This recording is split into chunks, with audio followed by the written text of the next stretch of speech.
લક્ષ્ય ન્યૂઝ, એક નજર, એક લક્ષ્ય। વાવથરા જિલ્લાની આશા વર્કર બહેનોની જિલ્લા કલેક્ટર ખાતે ઉગ્ર રજૂઆત। વાવથરા જિલ્લાની આશા વર્કર બહેનોની લાંબા સમયની માંગો પૂરી ન થતા આજે મોટી સંખ્યામાં આશા વર્કર બહેનોએ રેલી કાઢી કલેક્ટર કચેરી આવેદનપત્ર આપ્યું। આશા વર્કર બહેનો દ્વારા મુખ્યમંત્રીને પણ પત્ર લખાયો। બહેનોએ કલેક્ટર કચેરીએ પહોંચી બહેનોની મોટી સંખ્યામાં હાજરીથી કચેરી પરિસર છલકાઈ ગયું। બહેનોએ સરકાર વિરુદ્ધ સૂત્રોચ્ચાર કરી પોતાની માંગો રજૂ કરી। બહેનોએ કહ્યું, અમારું માનદ વેતન વધારો તથા સેવા સુરક્ષા તેમજ વિવિધ માંગણીઓ રજૂ કરી। અહેવાલ ભલ્લાભાઈ રાજપૂત, વાવથરાદ। મારું નામ ઠાકોર હિનાબેન નરેશભાઈ, ગામ દિયોદર।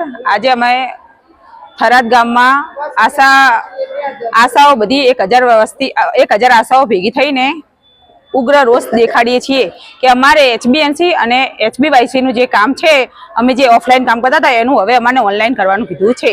ઓનલાઈન એન્ટ્રી ના કરીએ તો કે એનું તમને ઇન્સેન્ટિવ મળશે નહીં।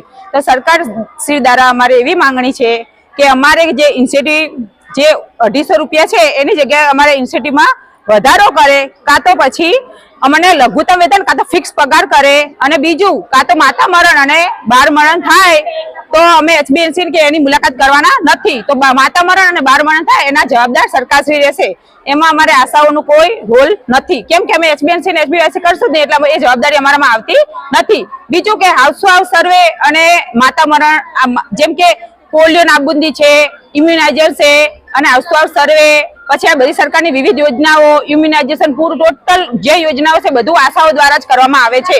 અને બીજું કે આશાઓને માત્ર 2000 પગાર છે, એમાં જેમ કે એના 50,000 પગારો મોટા અધિકારીનો એવો પગાર ને એ રીતની એના બધી રીતે બોધરેશન આપવામાં આવે છે। આશાને બી ઘરે સંસાર છે, એવું નહીં કે એને ફિલ્ડ વર્ક જ કામ કરવાનું, ઘરે એને બી છોકરા હોય, એના ઘરના પરિવાર લોકો હોય તો એના છોકરા માટે બી એને ટાઈમ લેતો। અને અહીંયા થરાદ DDO સાહેબ દ્વારા નક્કી કરવામાં આવ્યું હતું કે 8 થી 4 આશા વર્કરને ફરજિયાત કામ કરવાનું। તો પહેલું કે આશા વર્કરને ખાલી 2000 જ પગાર છે, ફિક્સ પગાર આપવામાં આવતો નહીં। અને બીજું કે આશાઓ કામ નહીં કરતી, એક ANC હોય તો 300 રૂપિયા કાપવામાં આવે છે, ના હોય તો કે 0, તમે આ મહિને ANC નહીં આપી તો તમને 300 રૂપિયા કાપવામાં આવશે। બીજું કે 2000 છે એમાં કાપે તો આશાઓને તો ખાલી 1500 રૂપિયા જ પગાર આવે। મમતા દિવસ ના કર્યો તો મમતા દિવસ કામ, એટલે આશાઓને ફૂલ બધી કોરાનું ભાગ એને ભારણ છે અને બધી કોરાથી એને શોષણ થાય છે। એટલે સરકાર શ્રી દ્વારા અમારી એવી અપીલ છે કે આશાઓને કાયમી કરો। અને બીજું કે આશાઓને સરકાર એમ કહે છે કે 10 થી 12 ચોપડી ભણેલી હોય, તો જ્યારે પહેલા આશા વર્કરને નક્કી કરવામાં આવ્યું ત્યારે કોઈ બેન બિચારી ભણેલી નથી, 1 કે 2 ચોપડી ભણેલી હતી, અને હવે એમ કે 10 12, એટલે બધી બહેનોને હું તો મારે સરકાર શ્રી દ્વારા એટલું જ કહેવું કે જે આશા કામ, બધી આશાઓ કામ તો કરે છે, બધાને ફિક્સ પગાર કરો અને લઘુત્તમ વેતન વધારો। બસ આટલી જ અમારી નમ્ર વિનંતી છે।